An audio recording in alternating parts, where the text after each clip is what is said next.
ছিল সুন্দর সবুজ বন। সেই বনে বাস করত এক কাক আর এক চালাক শিয়াল।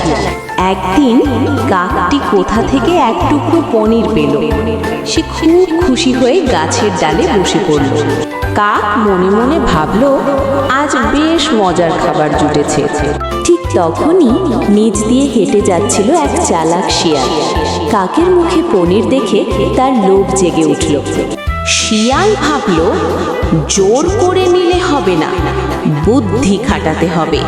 ওহে কাক ভাই, আপনি তো কত সুন্দর, আপনার পালকগুলো কি ঝকঝকে। কাক ভাই, তুমি যদি একটি গান শোনালে খুব ভালো লাগতো।